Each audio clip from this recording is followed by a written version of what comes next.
अस्सलामुअलैकुम मेरे भाइयों। मार्केट आप लोगों को पता है कि यार बहुत ज्यादा बोरिंग हुई हुई है। कोई मार्केट ना हमें कोई फ्रूटफुल डिसीजन दे रही है, ना मार्केट कोई मूव ले रही है, ना अपवर्ड साइड पे जा रही है, ना डाउनवर्ड साइड पे ब्रेक डाउन कर रही है, और मार्केट एक ही जगह पे हमारे पास स्टेबल हुई हुई है।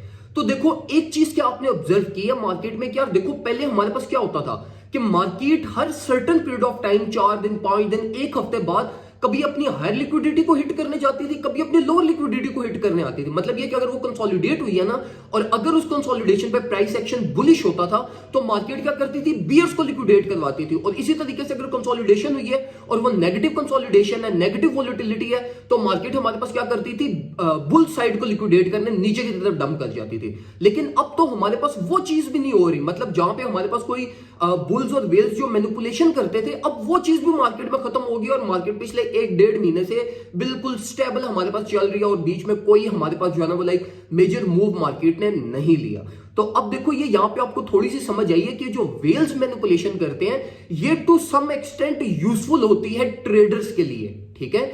तो ये जो आप लोग कहते हो ना कि मैनिपुलेशन में जो वेल्स की मैनिपुलेशन होती है ना, वो आपके पास आपको किसी ना किसी तरीके से एडवांटेज लाजमी देती है अगर आप मार्केट के साथ प्ले कर रहे हो। लेकिन ये जो एक्सचेंजेस की मैनिपुलेशन होती है ना, ये डेंजर साइड होती है। लेकिन अभी अगर हम देखें तो ना वेल्स मैनिपुलेशन हो रही है, ना एक्सचेंजेस मैनिपुलेशन हो रही है, वैसे भी मार्केट मूवमेंट हमारे पास नहीं हो रही। अब यहां पर देखो मार्केट में तो एज सच ना टेक्निकल्स में कुछ देखने को है, ना फंडामेंटल्स में कुछ देखने को है। तो देखने को मार्केट में इस टाइम पे कुछ भी नहीं है। All you can do is कि देखो अब जिस तरह मैंने ना अब ये बीटीसी को 18,500 से लेके 19,500 के बीच में ये इस $1,000 पे मैंने कुछ 30% एक्युमुलेशन की है, इंक्लूडिंग ऑल्ट कॉइन्स और बीटीसी और लाइक डिफरेंट कॉइन्स का सम अप करो तो मेरी 30% एक्युमुलेशन ये इस प्राइस रेंज में हुई हुई है जहां पे मार्केट कंसोलिडेट कर रही है। तो अब मेरा कोई प्लान नहीं है कि यार मैं कोई फर्दर डाउन कोई एक्युमुलेशन करूं या कुछ भी करूं। अभी मैं सिर्फ ये कर रहा हूं कि देखो मार्केट तो अपनी रेंज में चल रही है, तो देखो मार्केट जब तक ब्रेक नहीं करती आप भी यार इस रेंज के अंदर स्कैल्पिंग करो, ठीक है। सिंपल ट्रेड सेटअप्स अपने बनाओ, थोड़े थोड़े प्रॉफिट सिक्योर करो और मार्केट से निकलते जाओ, ठीक है।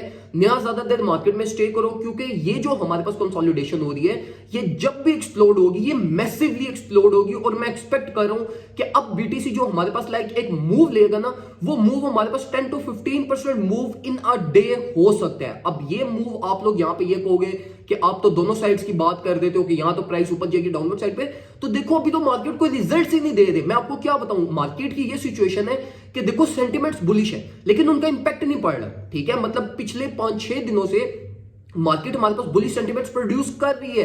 हमारे पास हर रोज हमें यही लगता है कि यार अब ब्रेकआउट होगा, अब ब्रेकआउट होगा। बुलिश सेंटिमेंट्स भी होते हैं, टेक्निकल्स भी होते हैं, मार्केट ब्रेकआउट नहीं करती। और इसी के साथ साथ अगर आप देखो बिरिश साइड पे भी, तो ये सबसे इजीएस्ट पॉइंट है मार्केट को ब्रेक भी करवाने का, क्योंकि मार्केट में तो कोई वॉलिटिलिटी ही नहीं है। मार्केट तो बिल्कुल आपके पास स्टैंडर्ड मूव कर रही है और बियर्स भी मार्केट को ब्रेक डाउन नहीं करवा रहे। तो अब इस सिचुएशन में मैं आपको क्या डिसीजन बताऊं कि यार मार्केट किस साइड पे जाएगी। जो मेरा डिसीजन है वो मेरा टू द अपवर्ड साइड ही है, इसीलिए तो मैंने 30% एक्युमुलेशन की है यहां पर। लेकिन I am prepared for the worst plan कि अगर मार्केट ब्रेक डाउन करती है तो मेरे पास पोर्टफोलियो अवेलेबल हो जिससे मैं फर्दर ऑन एक्युमुलेशन कर सकूं। तो आप भी कुछ इसी तरीके का प्लान बनाइएगा। अगर आपने भी यहां से इस प्राइस टैग से एक्युमुलेशन की हुई है तो फर्दर ऑन एक्युमुलेशन मत कीजिएगा, वेट कीजिएगा। यहां तो आपको इस एक्युमुलेशन पे प्रॉफिट्स मिलेंगे, यहां तो आपको लोअर इंटरेस्ट मिल जाएंगी जहां से आप फर्दर ऑन अच्छी इंटरेस्ट लेके मार्केट में प्ले कर सकोगे। तो ये कुछ इंफॉर्मेशन थी जो मैं आपसे शेयर करना चाहता था। बेल आइकन को लाजमी प्रेस कीजिएगा ताकि सारी अपडेट्स आपको टाइमली मिलती रहे और आप टाइमली मार्केट में अच्छे डिसीजंस ले सको। दुआ में मुझे याद रखिएगा, अपना ख्याल रखिए। अल्लाह।